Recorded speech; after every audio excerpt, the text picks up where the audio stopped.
Communiqué du Conseil des ministres du 15 mars 2023. Le Conseil des ministres s'est réuni ce mercredi 15 mars 2023 sous la présidence de son Excellence M. Faure Essosimna Gnassingbé, président de la République. Le Conseil a examiné 2 projets de décret et écouté 5 communications. Au titre des projets de décret, le Conseil a examiné et adopté le projet de décret relatif au mécanisme de gestion du carbone. Pour faire face au changement climatique, dû notamment à l'augmentation de la température mondiale, il a été institué au plan international un mécanisme d'incitation sous forme d'échange monétaire des droits d'émission de gaz à effet de serre exprimés en tonnes équivalent carbone. Ce mécanisme de gestion du carbone constitue une opportunité pour mobiliser les financements en vue de renforcer la résilience des populations face au changement climatique. L'adoption de ce texte, qui fixe les règles relatives au mécanisme de gestion du carbone, permettra de stimuler le stockage du carbone tout en contribuant au respect des engagements internationaux du Togo en matière de réduction d'émissions de gaz à effet de serre. Le Conseil a ensuite examiné un projet de décret portant création, attribution, organisation et fonctionnement de l'Observatoire national du dividende démographique. Dans la perspective d'une meilleure exploitation du dividende démographique, au Togo, il a été initié un projet de mise en place de l'Observatoire national du dividende démographique qui représente un outil de veille informationnelle.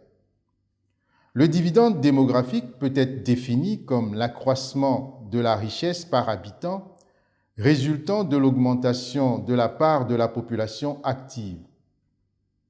Il intervient en raison notamment de changement de la structure par âge et de l'amélioration de la productivité conditionnée par des investissements dans la santé, l'autonomisation de la femme, l'éducation et l'emploi des jeunes.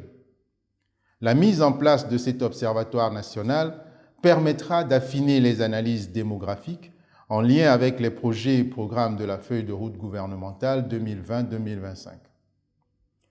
Au titre des communications, le Conseil a écouté une première communication relative à l'actualisation du mécanisme national d'alerte précoce et de réponse aux risques sécuritaires présentée par le ministre de la Sécurité et de la Protection civile. Dans un contexte sous-régional marqué entre autres par la montée de l'extrémisme violent et du terrorisme, le Togo s'est engagé dans un processus de mise à jour de son mécanisme national d'alerte précoce et de réponse aux risques sécuritaires. La communication vise à rendre compte au Conseil des actions entreprises dans le cadre du renforcement de ce mécanisme d'alerte afin de l'adapter à l'évolution du contexte sécuritaire. Le Conseil a écouté une deuxième communication relative à la carte scolaire présentée par le ministre des Enseignements primaires, secondaires, techniques et de l'artisanat. Cette communication a pour objet de rendre compte de l'état actuel de la carte scolaire, de la phase pilote de son actualisation et de la simulation des besoins futurs en matière d'infrastructures scolaires et d'enseignants. En effet, en 2021-2022, le Togo a enregistré au préscolaire, tous ordres confondus, un total de 228 233 inscrits, dont 51% de filles. Au primaire, le nombre d'élèves inscrits sur la même période, tous ordres d'enseignement confondus, s'élève à 1 672 475, dont 49% de filles. Au secondaire 1, 633 358 élèves ont été recensés, dont 71% dans 987 collèges d'enseignement général public. Au secondaire 2, 188 479 inscrits avec la majorité dans les établissements publics. L'élaboration d'une carte scolaire nécessite de projeter l'effectif des élèves à scolariser afin d'anticiper les besoins, notamment la construction des infrastructures, le nombre d'enseignants supplémentaires à recruter et de planifier les coûts. Le Conseil a instruit pour approfondir les réflexions à un niveau stratégique sur les choix à opérer dans le but d'assurer durablement un accès équitable à une éducation de qualité. Le Conseil a écouté une troisième communication relative au bilan de la campagne nationale de reboisement présentée par le ministre de l'Environnement et des Ressources forestières. Dans le souci de restaurer les écosystèmes dégradés du Togo et de lutter contre le changement climatique pour garantir le bien-être des populations, le gouvernement a inscrit le reboisement parmi les priorités nationales. La stratégie de mobilisation des acteurs adoptée pour le compte de la campagne nationale de reboisement 2022 a conduit au reboisement de 5 207 250 plants sur 8 256 hectares contre 3 300 000 plants sur une superficie de 4 500 hectares pour la campagne 2021.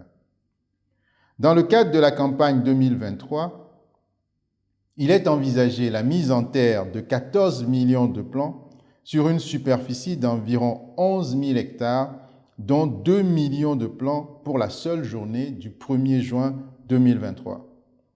Le Conseil a salué la forte adhésion de tous les acteurs lors de cette campagne de reboisement et les a encouragés à maintenir la dynamique pour des résultats encore plus bénéfiques à notre pays. Le Conseil a écouté une quatrième communication relative aux résultats du port autonome de Lomé de 2018 à 2022, présentée par le ministre de l'Économie maritime, de la Pêche et de la Protection côtière. Cette communication vise à présenter les améliorations significatives intervenues dans les performances opérationnelles et financières du port autonome de Lomé de 2018 à 2022. En effet, depuis plusieurs années, le gouvernement s'est engagé dans un ambitieux programme de modernisation des infrastructures et des services du port autonome de Lomé. Sur la période 2018-2022, la desserte maritime globale a augmenté, le trafic global a connu une croissance de 34,6%, passant de 22 millions de tonnes à près de 30 millions de tonnes. En outre, le port autonome de Lomé est classé 4e en termes de trafic conteneurs en Afrique.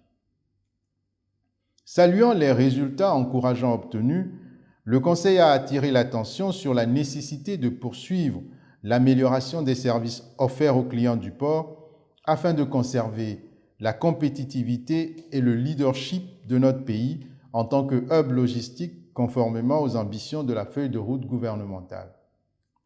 Le Conseil a écouté une dernière communication relative au projet de professionnalisation du football togolais présenté par le ministre des Sports et des Loisirs. Cette communication a mis l'accent sur la nécessité de la professionnalisation du football togolais à travers une meilleure organisation des équipes, une amélioration des infrastructures et la création de nouvelles normes de gestion économique. Ces réformes s'inscrivent dans la volonté du gouvernement de faire du sport en général et du football en particulier un vecteur de création de richesse et de cohésion sociale.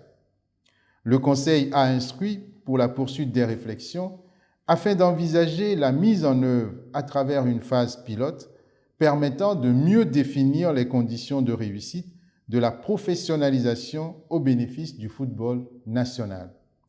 Fait à Lomé le 15 mars 2023, le Conseil des ministres.